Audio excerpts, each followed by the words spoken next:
Hello, everyone. Welcome to this session. Thank you for being here. My name is Lana Grover, and I'm a senior instructional designer from Boise State University. And I am here with my colleague, Dr. Devshikha Bose. And I also wanted to acknowledge Brian Martin from Boise State also, who helped contribute to this presentation. Brian's right there. So today we're going to be talking about digital distraction. And how many of you have solved this problem at your universities? It's like, well, have you solved this at your university, right? Brian's like, I've done it! And we can go home. All right, so I assume that's why you're here, because you want to have more dialogue about it, or you want to give me some insights maybe that I don't have. So thank you for being here and for that. So before we get started, I'm going to ask you to do something for me, and that is I want you to take any digital device that you're using, a laptop, a phone, a tablet, and I would like you to put it away and actually put it out of your sight. So this presentation is about digital distraction. You should have seen this coming. You knew I was going to do this. No live tweeting, no nothing. And it actually has to be out of your hand. It can't be put to sleep, put on your lap, hiding in the corners. I just got to get this one thing. So there's a reason I've asked you to do that. And the reason is, in the beginning of this presentation, we're going to talk about some complex ideas associated with digital distraction. And so I need you to be with me and focused so you can have that as a foundation for the rest of our discussion. You'll be happy to know, though, that your digital devices will be coming out later. So you can kind of just rest assured that you'll have them again, okay? So just stick with me for the first 10 minutes, okay? So any latecomers? No digital devices out for the first. Got my eye on you, Dan. Okay? All right. So the first thing we want to talk about is what digital distraction is, and understanding or us kind of formulating a definition around digital distraction. So digital distraction is an interference, which can be external or internal, that disrupts a cognitive process or a process of thinking, right? And when we put digital in front of that, we say that it comes from a device or for the need to connect with a device, okay? So to put that in context, we also have to understand a couple of things of terms that are often synonymous and sometimes not correctly associated with digital distraction. And one of those is multitasking. You've heard that, right? We've seen research. Students can't multitask. You can't multitask. That's correct. Our brains have a hard time multitasking, doing two tasks at one time. The brain's not really good at that unless that one of the tasks is automatic. I'm breathing and I'm talking to you at the same time. I'm doing an okay job, right? You can walk and you can talk. If there's some system that's automatic, then we can handle one or more tasks at the same time. But if you have two cognitive things going on at the same time, watching TV, writing a paper, it does not work for the brain. So we know that. Research has said that we're not good at multitasking. Another term is digital addiction, okay? Digital addiction implies that there is an emotional and psychological need to connect to a device. And the reasons you need to connect to that device go deeper than maybe just being able to access something. It's a need to connect or to sync up or to get reassurance or get validation. The fear of missing out, you've heard that term. That's associated with digital addiction. So when we talk about digital distraction, it's important to distinguish between these terms, so we're talking about the correct thing. Digital addiction can be part of your students' lives or even your faculty's lives. So it's important to acknowledge that. We'll talk about ways to work with multitasking and to work with digital addiction in some strategies that we'll give you today. But I wanted you to know the differences in how I'm viewing the terms today. So before I jump into giving you all of the amazing strategies that allowed this class of engineers, of 60-plus engineers, to all be engaged with the content, with the instructor, while using digital devices, before I give you all those secret recipes, I want to talk about a bigger issue, which is digital health. And the reason I want to talk about digital health is because it is completely tied in and correlated with digital distraction in the classroom. In my view, and from what I've observed in our classrooms, my main responsibility at Boise State is the integration of mobile learning and mobile programs. I've observed several classes. I've worked with faculty. We do primarily a faculty development model. So this comes from observations. It comes from research that I have read, and it's come from conferences and other people that I have worked with understanding this topic. Digital health, unless you understand that as an administrator, an instructional designer, an IT professional, and can convey the ideas of digital health to your faculty, you will miss out on opportunities to manage digital distraction in the classroom. It's imperative that we understand digital health. It's a new kind of territory for us. Digital device, a technical device, is another tool. Yes, it's another tool, but it's another tool that comes with an attached set of responsibilities. And we can't rely on the industry that is building those tools to safeguard or to come up with ways of management for our digital health. First of all, we cannot wait for the research to catch up, with the evidence to catch up. It's going too fast. We know that businesses have a vested interest in promoting the benefits of the technology. A lot of them are working responsibly, but if we as educators don't have the responsibility to help our faculty and our students become as digitally healthy as possible, then who does?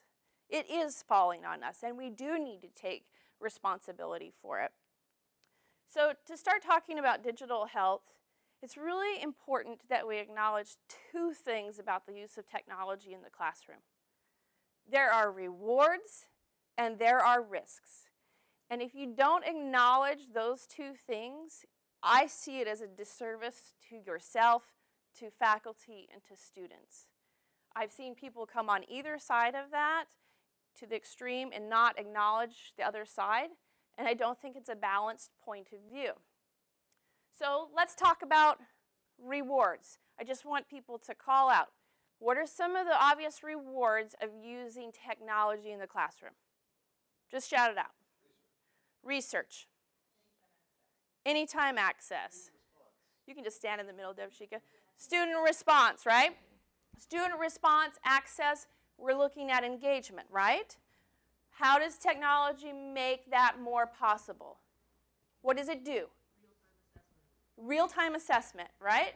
It speeds up the process. It gets us content and data more quickly, okay? What about the possibilities that technology opens up? Where can we take our students that we've never been able to take them before? Active learning strategies. Active learning strategies, right? If you could, we can take them to China. We can Google Earth them right to China. We can take them to the bottom of a Marianas Trench. We can take them to the moon. We can take them anywhere. We can get them research and content that we've never been able to get them. The sheer utility of the device You said real-time assessment. If I have a class of 70 engineers, think about the time it takes me to pass out a worksheet to every one of them, fill out the worksheet, pass it back. Yes, my TAs are running around getting it. I take it home, I grade it, I see them next week. I say, here's the problems you missed, let's go over them now.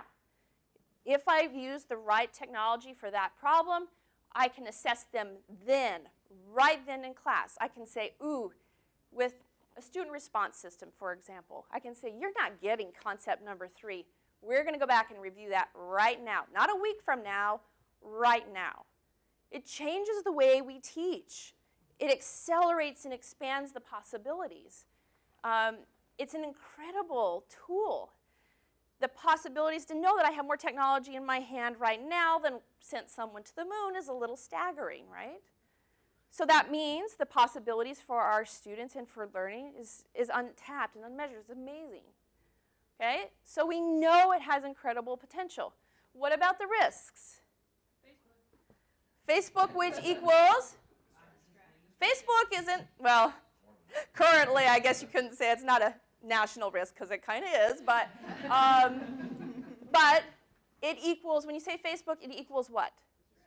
Distraction, right? What other risks besides just distraction? Cheating. Universal recording. Yeah, universal recording, like someone's recording in your classroom, video and audio. Okay? Expense. Cost to students to obtain it and to use it. These are great. Leaving out students who don't have right. technology. Okay. And that's kind of a funny one because technology can also include students who couldn't be before, and it can isolate. So there are risks. Research about, you'll hear this from your faculty. I read a paper about screen time and how it's killing our brain cells, and it's killing our eyes, and it's killing our taste buds, and it's killing, you know. And there's papers out there, you know what I'm talking about. There's a paper out there for any, you can find it, right? And I think it's important to look at those and study those and think about the potential risks and really acknowledge that digital addiction is a real thing. It's a real thing for a lot of our students. Recent research was showing that our freshman students are checking their social media more than any other class, right? So more than the graduate students or the seniors or the juniors. So they have social addiction, right? And we were talking about checking your emails 63 times a day on average. Recent number, 63 times a day. So when you talk about digital distraction, you say, I'm distracted. Every time you're distracted from a thought process, it can take you as long as 20 minutes to get back into that process. That's a real risk. If you have an hour class and your student checks Facebook once, is on Amazon twice, and purchased something before the end of class, it's hard for them to stay in that channel that you're trying to get them to walk along, right? So there are real risks.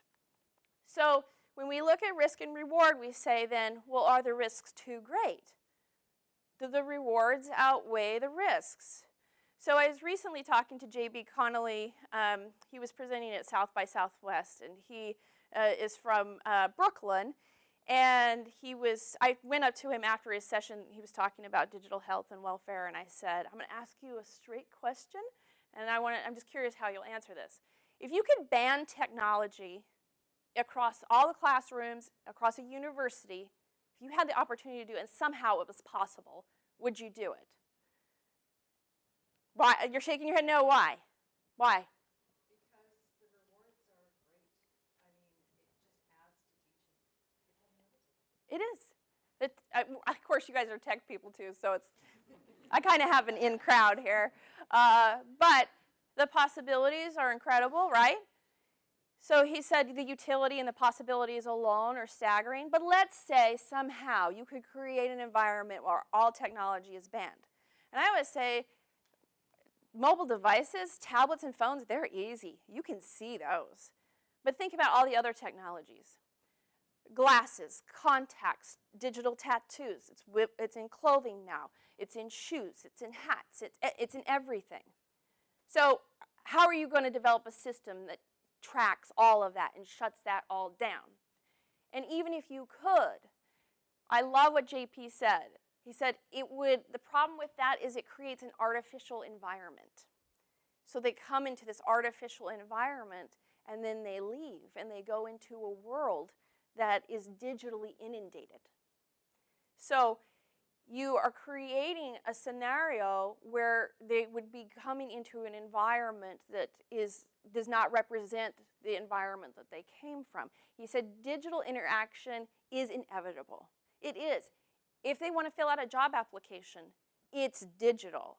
No one's taking hard copy applications anymore, and that's about as basic as it gets, right? So it's inevitable. So we have to weigh these two, and he said what we're trying to do with the risks is we're trying to minimize. We've got some low threshold risks that we can kind of manage. We've got some moderate risks that we want to minimize as much as we can, and we have some high risk behaviors that are just stupid, and we need to stop doing it. And I will put a footnote on this. He and his co-presenter, Manoush, who wrote the book Bored and Brilliant, they were presenting together, they made a note in that presentation that one of the highest risk populations for digital addiction is the group that's sitting right in this room right here. You want to know why? Because most of you, I'm not going to throw anybody under the bus here, but most of you saw the advent of the internet. When I went to elementary school, it was not part of my world. It didn't become part of my world until high school, right? Or junior high, maybe. So that generation of people, they're seeing more addiction, more reliance on the devices than they're seeing in the younger kids. That they go visit schools, they present in K through 12 all the time. And what they're finding with the younger digital natives is they're self-regulating better than we are, which is a shocker, right? Because you think, oh, the students, they're so digitally addicted. We're like, let me check the facts on that on my iPad. So the digital things that are stupid are how many hours we spend on it in irrelevant work, or they talked about putting it by your bed at night, for example. So I was doing that, and he said, I know what you're thinking. You use it for your alarm clock. I said, I do. I use it as my alarm clock. He said, go buy an alarm clock. Take your phone, put it outside the room, plug it in a room outside of your bedroom. It's not just the research that we're starting to see about the Wi-Fi and the electronics by your head for that many hours, but it's also, I know what I did. I go into my room and I say, oh, let's see what's happening on Instagram. And then Instagram turns into a 2-hour journey down somebody else's life's path, right? And it's fascinating. Those pictures from Iceland are amazing, you know? So they said one thing you can know for sure is you know you're tired. You know you're tired when you just start scrolling. It's a sign that you're tired, you're fatigued. So I said, oh yeah, I do that. Like at night, I can be in a loop for a while. So it takes that away. It also takes away that point of reference when you wake up in the morning and you have to look at it first. It takes it as a point of reference for when you lay down and when you get up. It's one little thing. I started doing it as soon as I got home, and it did make a difference. I was, to bed earlier, and then they talked about other kind of silly things like, why do you take your phone into the bathroom? No one should take their phone into the bathroom, but I've heard students have a whole conversation in there. I'm like, God, just hygienically, So there are a lot of ways that we can reduce our exposure, and we can be models for our students in reducing exposure. I think about our staff meetings. When we go to our staff meetings, everybody has their devices up. And we say, oh, students are so digitally distracted. And we're like, making emails, sending out meeting things. So we just got to be careful and thoughtful about how we do that. And if you check out Manoush's book, she has some ideas for managing that. So the other thing I wanted to talk about then is if we're trying to minimize the risks and expand the rewards, this is my mantra. And this is an overall concept that I think is really helpful. I always tell my faculty in our programs, you've got to think about how you're using the technology. You have to leverage it. What's a lever? Why do you use a lever? More force, right? What happens when you lengthen the lever or you change the fulcrum, like underneath it? What does it do? Makes it easier because you have more power, right? When you say leverage, it gives you power over something. When you think about using technology in the classroom or you're advising faculty to use technology in the classroom, don't you dare suggest technology that does not do something that could not be done another way or do it better or make it more powerful. You've got to leverage it. You've got to make it relevant to the faculty. You've got to make it relevant to the students. If you don't make it relevant to the students and they don't see the value in it, they're off on Facebook. And we don't want the exposure to our students. We don't want them to be exposed unnecessarily. And what I'm talking about is using a lever instead of using a blanket, okay? Technology is not a blanket that we throw over bad curriculum and bad teaching and to hide our bad teaching design. And to, you know, if you think about a blanket, I'm just going to like hide underneath here, or I'm going to hold it really close because it makes me feel like I'm awesome. My security blanket, right? It's not a blanket. It's a lever. And if we think about it in those two ways, they're simple things to remember, but what might be a blanket? Think of like a blanket application of technology. What's a blanket? Easy. iPads, but what? How? It's not iPads. It's not the technology. What is it? Surface research. Like, search the web and learn about this. Right? Or even you can back it with research. Like, I have seen tablets be effective. It's not the tablet's fault. Don't you dare blame the technology. It is the design of how we use the technology, right? So if it is used, we say, oh, every student gets an iPad. That is a huge, expensive blanket. If you say, every one of our colleges and departments has curriculum that supports specific use of the technology, that's a lever. You see what I'm saying? The difference between the two? If a faculty comes into my office and says, I want to use iPads for my classroom, do I say, okay, how many do you need? Right. What do you want your students to be able to do? The iPad might be the right tool, but it may not be the right tool. They may not need a tool at all. They may need curriculum redesign. So, levers and blankets, okay? So let me give you an example of a faculty member. I went into a staff meeting. I was invited to go to a staff meeting in a department. I was talking about the potential of technology in their classrooms, mobile. And it was a big room like this, and it was a huge table.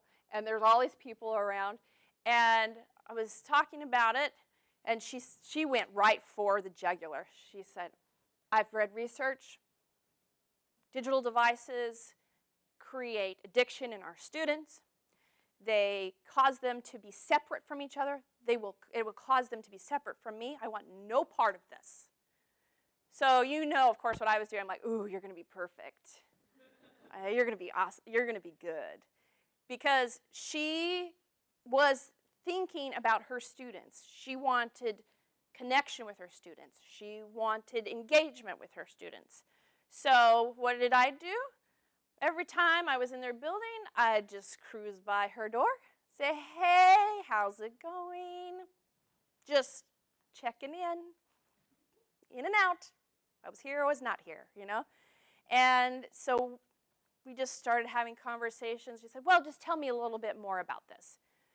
So it ended up, I went to her classroom. She's in the fine art department in a printmaking class. And so I went into her classroom just to observe. I said, let me just come in and see. Let me just come in and just see.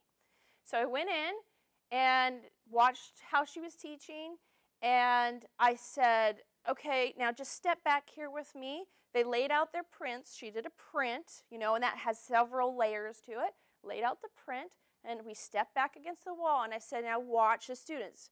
They're going to tell you how they want to use the technology. Just watch them. And so they came up to the prints, and they started using their phones, and they started taking pictures of the prints that they had just done. They started taking pictures of the iterations of the prints that they had done. And she's like, I never noticed that they did that before. So we started from there. We started seeing where the students saw the value in the technology, and we started building curriculum around that hinge. And we know, wow, if they're already taking the images, probably what we can do is create a community, and they can post their pictures around, and then they can evaluate each other's prints, and then have a stronger community together. Her biggest fear, she came out hard on the side of risks, right? But her biggest fear was her students would not be connected. They would lose connection with each other. So we designed for that. We leveraged the technology. We put in some really thoughtful design. And then she saw the rewards. And she said to me last semester, it was the most, we had our critique, it was the most excited and engaged and connected I've ever seen my students. The iPad did not do that. The technology did not do that. It's the design of the technology-enabled curriculum, right? So that was an example of risk, reward, and leverage of how that worked. So now to those secret strategies I was telling you about earlier. You can now take out your digital devices. Yeah. Yes, I'd like to point out that's probably the longest period you've been away from your device for a few days. Let me tell you why I had you take out your technology. We have a resource for you to walk along the strategies where you can put your own notes. I've got a QR code here that's going to get you to that file fast. It's from a Google Drive, so you may have to log in. If you're having problems getting to it, don't worry. I'm going to send you a URL, make that available to you. You can look at your neighbors. If they have theirs up on their screen, feel free to look at theirs. But I'm going to walk you through it. So the reason I had you pull out your phone or your whatever device you have is that it can help you get to that file faster. You can also take digital notes. I have a table that's designed that's going to go through the strategies. I've got it in a Word document, I've got it in a Google Doc, and I've got it in a PDF. So whatever digital device you're using, if you want to take notes on it, you can. Okay? So number one, I'm going to give you 5 strategies. 5.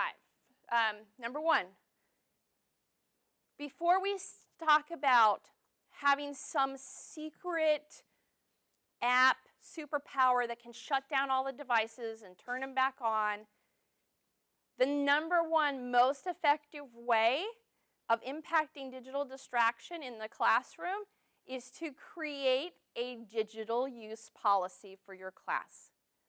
Now that might seem strange, but that is the truth. That's the basis of it, right?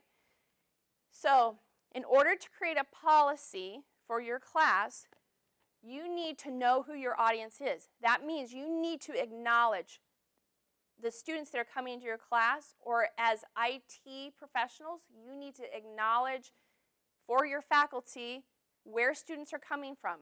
They're coming from K through 12 programs that could be completely immersed in technology or have no technology. Where did they come from? Where are they going? Where is their career path? You've got to look ahead and see where their career is going and see what kind of technologies they might be using in the future. You and your digital policy, you should know it well enough and be sure enough in it that if a student comes and asks you about the digital policy in your class, you can respond with 1 sentence to them about this is what it is and this is why it is the way it is. You should be able to know that and convey that to them. Every time you convey confidence in your policy, it gives students structure for handling digital technologies. You need to consider different ways of structuring your policy. And we're just going to give you a kind of an outline of 3 major kind of categories, and there's everything in between to start thinking about your digital policy, which is, I'm going to ban all devices in my classroom, and I would like to say good luck to you on that. And then I'm going to allow all technology in my classroom.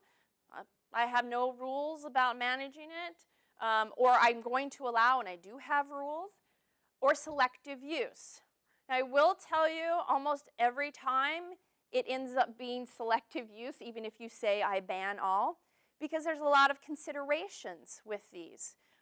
For example, in ban all, if you ban all, you may have students in the class who need technology for accommodations of certain kinds.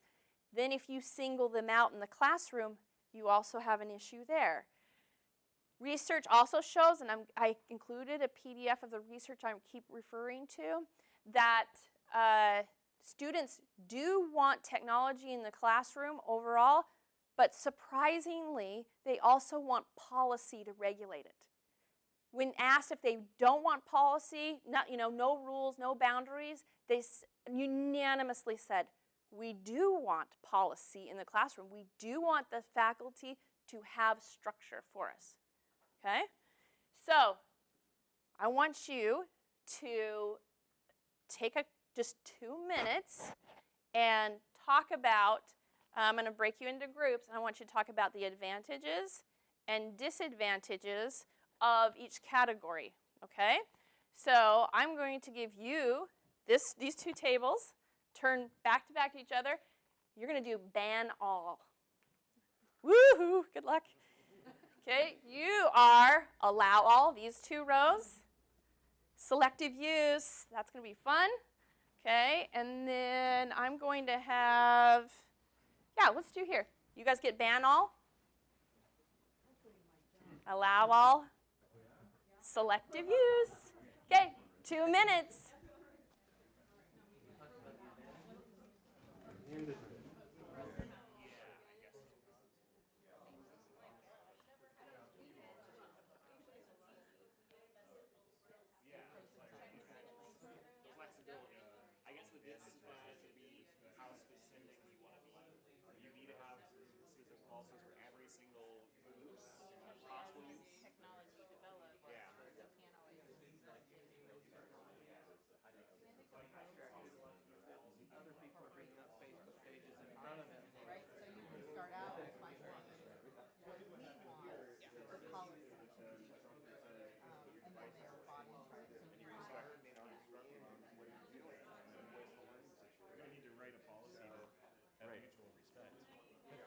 From the approach of allow all, the instructor does have to take that into account, so they have to mitigate the issues they encounter as being keeping all policy to not to disrupt their.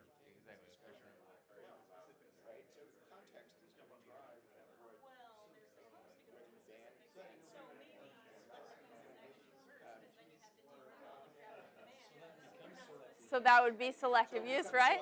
Is it? Did I say they all come back to selective use? Yeah. Yeah. And you made an excellent point, too. Like, I could have done better here and said, during discussion, I want you to turn your phones over and close your laptop lids, and I want you to talk face-to-face with each other. That's a good practice. You brought that out, right? In a group discussion, say, okay, turn over your technology, talk face-to-face. Because that's when you really want that interactive, and you don't want this disrupting that, right? And students can choose which one. Exactly. Yeah. Yeah. Exactly. A lot of collaboration. Yeah. Yeah. Yeah. It is, right? So does making a ban all policy, do you think it's feasible?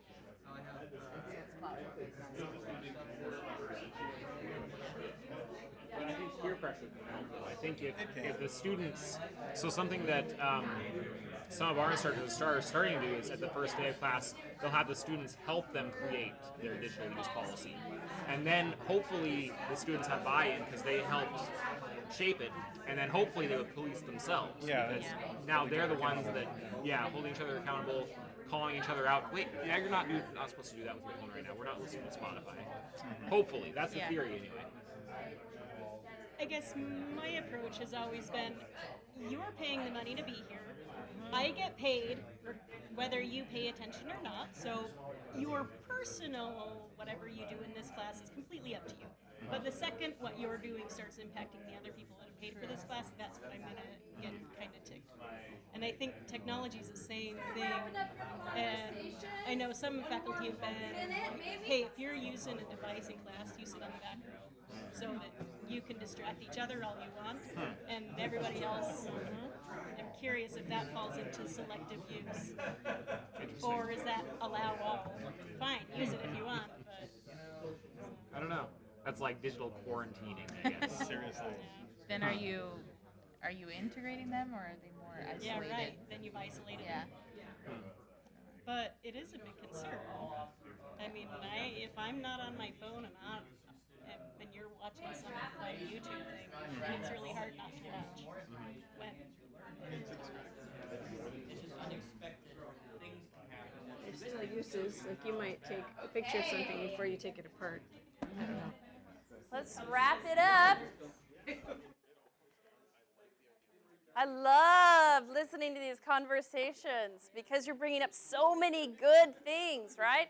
So many good questions about, hey, they're paying for this, let them do what they want to do. Or, no, we don't think it's that effective, right? So did you find that these are 3 big categories, but did you find that your conversations started floating in between them, right? Okay. So tell me one advantage of ban all. Yeah, Brian. Oh, he wants the cube. We are built and evolved to remember and understand things in social context. Like, we don't just remember disconnected facts that aren't related to how we live, who we talk to, the facial expressions of the people that we speak with. So if you presume to teach someone something, it's best to anchor that teaching and learning within a social context, which argues for peer-to-peer interaction, face-to-face in real life that isn't mediated by technology. Yeah. So could we say, and we kind of came to the same conclusion over here, there are times when removing the technology is effective and appropriate and actually the best solution, right? When you're having this face-to-face interaction, it's best not to have it unless you're looking for research or you're pulling something like that. So that also goes into selective use, because I bet, Ryan, you would also say there are times when technology is good to use. I'm just a hunch. Yeah. Okay. Okay. Please give me, of the groups, give me an advantage of allow all. So actually, we used Ryan's argument as a reason for allow all, because you're having this engaging social interaction. You shouldn't be distracted by your device, so why do we need to come up with rules about that? Right. So if we create, if we design something that is engaging and we have our students engaging, then they won't be drawn to the technology. And I think that could be true, but let me tell you, there are some hardcore online shoppers out there that you could give them the moon, but they're like, oh, but these shoes though, I mean, they're just, So I've seen it go both ways. It is an advantage though, right? Selective use. My selective use people, tell me what's the advantage of selective use? Kind of like you mentioned before, if you take it all away, you're creating an environment that is reflective of the real world outside of the classroom. And so rather than taking it all away, you need to teach them to be responsible digital citizens and use technology meaningfully, not just for random things or not at all. Yeah, yeah. So I hope that you took from this, and we could definitely go on with this discussion and talk about disadvantages, also pros and cons to all of them, because there are pros and cons to all of them, to be honest. So that speaks to the need for each faculty member to create a digital policy that is correct for their class and most appropriate for their class, right?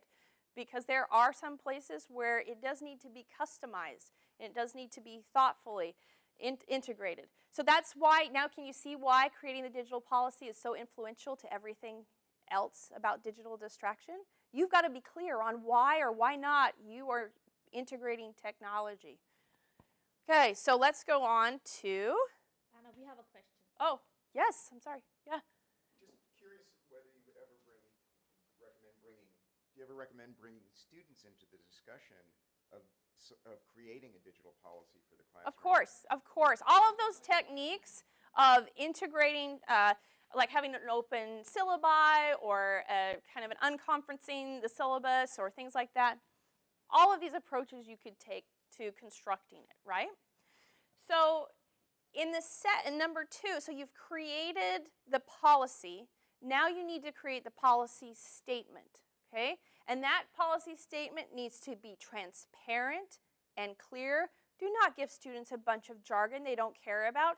Tell them why. Because you're also helping them understand how to interact with technology. And every statement you give them about technology, they watch you when you're using technology in the classroom. They'll watch their faculty. If the technology fails and the faculty gets flustered, they're learning that that's how they should behave if technology fails them in the future. So we work on with our faculty how to remain calm when a technology fails and to say, it didn't work, let's try something else, let's do something else. Because you're modeling for them their technical expertise in management. So transparent, clearly stated in your syllabus, clearly stated as an opening statement for your class, and then maybe restated for the next couple of classes. You know, someone always adds late, or just remind them as they go. That will do more for your faculty in managing digital distraction than almost anything else. I know it's hard to believe, but that sets the foundation for everything else. So that's number 2, create the statement. Let's see.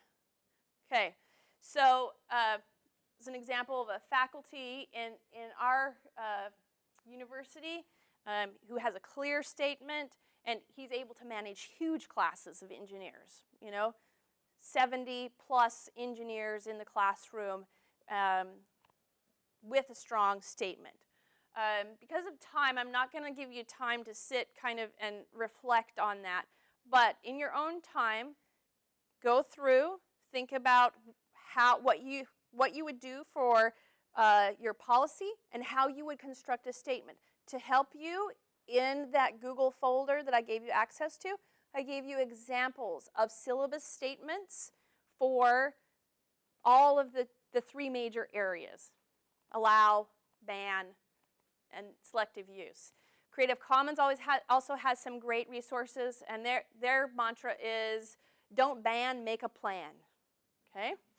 So that's something else to look at. I've got resources for you and for your faculty to look at, and you could take those syllabus statements and rework them for your university and give them to faculty as an option.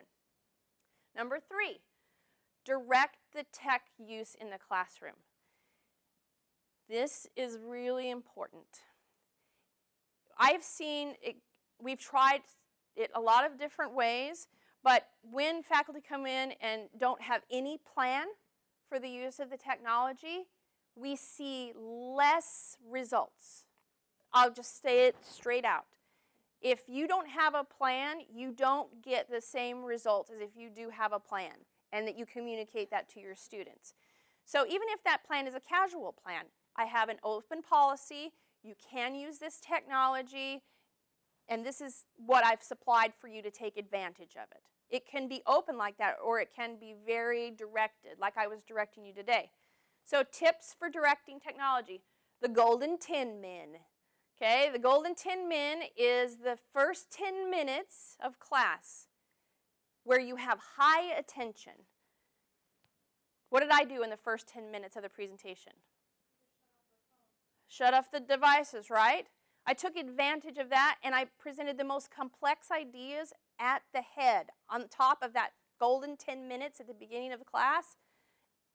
Okay, and I set that up that way because then I had your attention. Then I pulled out the devices halfway through when you started getting kind of sleepy and you're like, I wonder what's for lunch. Have you pull out your devices. So I'm managing your attention all along the way. That's design. That's good design. Explain when and why. Be very clear. Explain to your students when they can use your technology and why. I explain to you, I want you to put your devices away at the beginning of the presentation because I have some complex ideas that I really need you to focus on. When you pulled out your devices, I said, I'm having you pull out your devices because that technology lets you get to that file faster than any other way I could distribute it to you. I'm showing you that I'm using technology, I'm leveraging it. So I'm also teaching you at the same time how to responsibly use technology and when to use it and how to use it. It also redirects student focus. You're doing this task now, we're changing and we're doing this task. I'm not having you multitask, do two things at once. I'm taking your focus from here and I'm putting it here. And I'm putting it here. Okay? That's direct focus. Also, you can include tech breaks. We have a faculty member that does that with those large engineering courses, and he'll say, we're going to take a tech break in about 5 minutes. 5 minutes comes, he's like, okay, you got 1 minute, check your phone, do whatever you need to do, hop on, do your emails, whatever. So he takes that time, and he actually comes and sits with his students during the tech break. And he'll joke with them, and they'll share apps together. And so one other faculty member said, well, how do you control that large class? You got the momentum, you let them break for 1 minute, then how do you get that class going again? He said, when I say, here's your tech break, I get casual, I sit with my students, I talk with them, and then when it's on, I stand up here and it's on, and we're going. And watching his class is like, it is the most beautiful thing. But with those 1 minute tech breaks, so he might do two, in a 2-hour class or a 1.5-hour class, he finds that the students stay engaged more often. It also addresses digital addiction for students who actually feel anxiety and really have an issue, need to check their phone. That's not a psychological issue for us to address as faculty members, but it is something that we can be cognizant of and give relief if that's needed, right? So that's number 3. So that's an example of direct use in one of our classrooms. Our fine art faculty, when they're in discussion, their devices are down. When they're working on their art, they have reference on their iPads. They exchange reference and critique each other. They pull up books and things on their iPads, techniques. He has videos on techniques that they can use. So it's a great directed use in his class. 4, classroom management. You have to manage the classroom in thoughtful ways also. So that's different than focusing student activities. Managing the classroom, here are some ideas. You can create digital zones in the classroom. So you can say, I have an open policy, you can use technology or not. If you're using technology, I'm going to ask you to be considerate and thoughtful of other students. I'm going to have technology users sit on the right side of the class. I'm going to have technology users sit in the back of the class. You might want to do side versus back so people can see, but you can have an area. Or you can say, I'm going to ask you to be thoughtful of other students in the class and please dim your screens. According to surveys, students don't see each other's devices as a distraction as much as faculty do, but if we make zones, that gives them a space to come and be, let students who feel distracted be also in another place. Also, maintaining behind the screens access, so untethering with technology like this. So this is a great way. I can kind of cruise behind here and take a look. Oh, he's taking some good notes, or looks like, oh, you're on Facebook, what's happening there. I see you're surfing the web. So you don't have to call students out, but if I'm back here, when I walk down this aisle, all your eyes go like this, right? So if I can maintain access behind the screens, it helps keep students engaged more and activated more. You can also use tech to help monitor it if you would like. There's apps like Nearpod, where all the iPads can be controlled from one iPad, or Apple Classroom, where you can lock all the devices, or you can send something out. So those are also effective in teaching the principles of redirecting focus. I don't think that it's a good tool to force students to do something. I think it's a good tool to show them ways of redirecting focus. But there is tech that you can use that will help with that. Okay. This is a good example. One of our faculty in kinesiology, she had a crazy room with 2 pillars that ran down the middle of it and a little tiny screen like that way in the back. And it was a nightmare to teach in. So she used Nearpod. All the students had the presentations on their iPads, and she did these really great interactive components to it. And we saw incredible strides in that class and huge engagement jumps in that class. And one thing they said is we couldn't see the screen. We couldn't see the screen before, and it also changed the way she taught. She pulled off being so content heavy, and she went to active learning, and the results, I'd be happy to talk to you more about them, were really incredible.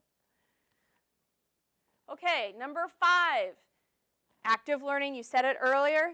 Technology is a wonderful thing to pair with active learning strategies that you know and love, okay? So pair it with strategies like think, pair, and share, or strategies for collaboration. It's an amazing collaboration tool.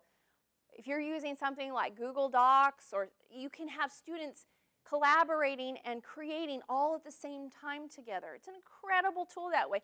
If they're using it to collaborate, they're less likely to be distracted working on their own. It can be a catalyst for expression and discussion. So that pairing of the active learning strategies with the technology can be really powerful. So those are the big 5 strategies.